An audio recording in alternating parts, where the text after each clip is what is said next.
সাদিয়ার সাথে কথা বলবো, তারপর পরিবারের সবাইকে আমাদের সম্পর্কটা জানিয়ে দেবো।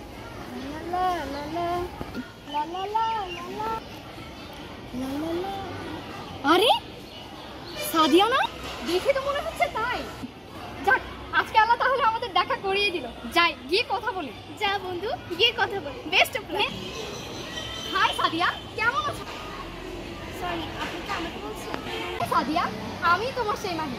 কি বলো, সেই সুন্দর তো আমাদের দেখা হয়ে, তাই না? এক্সকিউজ মি, আপনার কোথাও ভুল হচ্ছে। আমি আপনাকে চিনি না। আর সাদিয়া কইছি। আরে তুমি কি আমার সাথে মজা করছো? সাদিয়া, জানতাম তুমি তো সবসময় এমন মজাই করতে। যখন আমাদের অনলাইনে কথা হতো, সেই মজা করে তোমার এখনো গেল না। শুনেন, আমি কোনো সাদিয়া টাদিয়া না। মাই ফুল নেম ইজ তটিনী।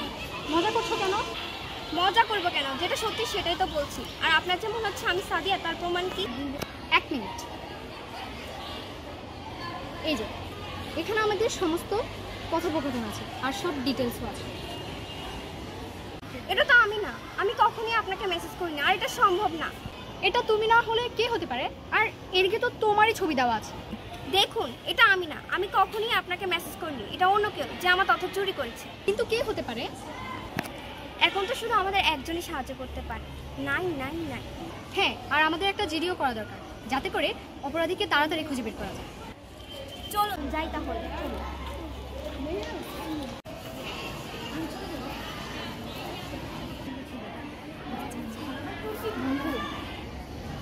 একটা সমস্যায় পড়েছি। কি সমস্যায় পড়েছিস বন্ধু?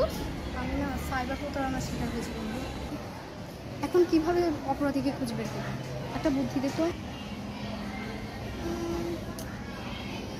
তাহলে একটা কাজ কর, তুই মেয়েটাকে কল করে কোথাও আসতে, তারপর আমরা সেখানে পুলিশ নিয়ে যাব, তারপর অপরাধীকে ধরতে পারবো হাতে নাতে।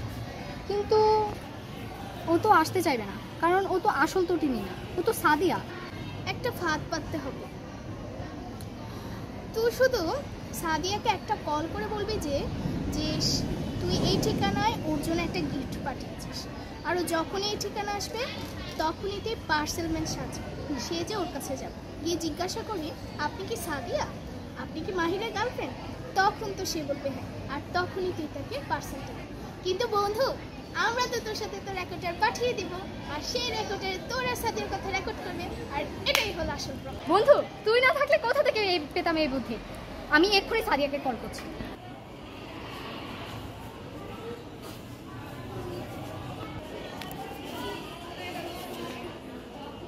এক্সকিউজ মি, আমার পার্সেলটা। আপনি কি সাদিয়া? হ্যাঁ। আপনি কি মাহিরের গার্লফ্রেন্ড? হ্যাঁ, আমি মাহিরের গার্লফ্রেন্ড। এক মিনিট, দেখো তো চিনতে পারো কিনা। মাহির তুমি?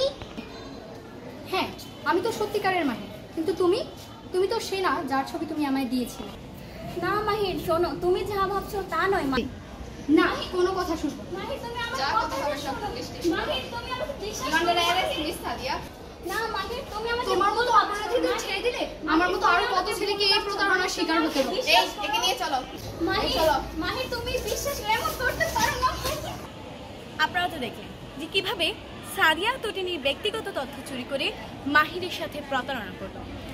আসলে সমস্যাগুলো কখনোই সমাধান হবে না যদি না তটিনীর মতো আমরা অনেকেই সতর্ক না হই। তাহলে চলুন কিছু সমাধান বের করি। সমাধানগুলো হতে পারে এমন: 1. 2 ফ্যাক্টর অথেন্টিকেশন চালু করা। 2. সব ডিজিটাল প্ল্যাটফর্মে একই পাসওয়ার্ড না ব্যবহার করা। 3. সোশ্যাল মিডিয়ায় অতিরিক্ত তথ্য শেয়ার করা হতে বিরত হতে পারে। তটিনী তার সোশ্যাল মিডিয়াতে অতিরিক্ত তথ্য শেয়ার করত, যেটা দেখে সাদিয়ার ভালো লেগেছে, আর সে এই অনৈতিক উপায়ে তা চুরি করেছে। তাহলে চলুন আমরা এই সতর্ক বাণীগুলি আমাদের জীবনে প্রতিফলন ঘটাই এবং সকলে মিলে সাবধান হই। ধন্যবাদ।